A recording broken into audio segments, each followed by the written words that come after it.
মুকেশ আম্বানির ছেলের বিয়েতে ডক্টর ইউনূস 2% সুদে টাকা দিচ্ছেন, কিংবা মমতাজের ক্যান্সার হয়েছে, বিতর্কিত ব্লগার আসাদ নূরের ক্যান্সার হয়েছে, কিংবা মেসি ব্রাজিলের বন্যার্তদের জন্য লক্ষ লক্ষ টাকা দিচ্ছেন। এই ধরনের তথ্য সংবলিত পোস্ট মাঝে মাঝে দেখা যায়, কিন্তু ঘটনা হচ্ছে কোনো ঘটনাই সত্য নয়। কিন্তু এদের পেছনে কাজ করছে কারা? এ নিয়ে অনুসন্ধানী রিপোর্ট করছে দৈনিক আজকের পত্রিকা। 2023 সালের সেপ্টেম্বরে প্রকাশিত একটি প্রতিবেদনে জানা যায়, ওই বছরের প্রথম 8 মাসে জানুয়ারি থেকে আগস্ট বিভিন্ন সংবাদ মাধ্যমের আদলে ফটো কার্ড তৈরি করে 23টি ভুয়া কন্টেন্ট তৈরি করা হয়। বছর ঘুরতে ঘুরতে এই প্রবণতা বেড়েছে, কমেনি। এই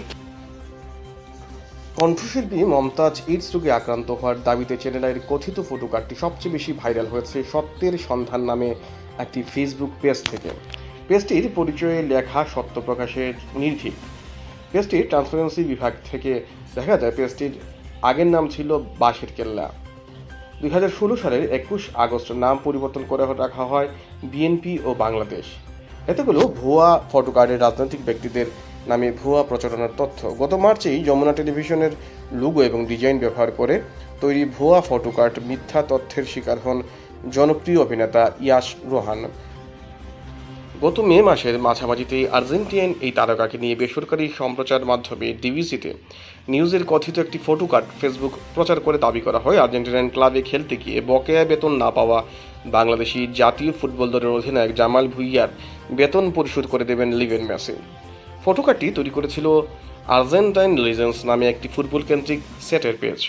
এই পেজ থেকে গত মে মাসের প্রথমেই ব্রাজিলে হওয়া বন্যা ঘিরে প্রচার করা হয়, ব্রাজিলের বন্যার্তদের জন্য মেসি 100 মিলিয়ন পাউন্ড দান করেছেন।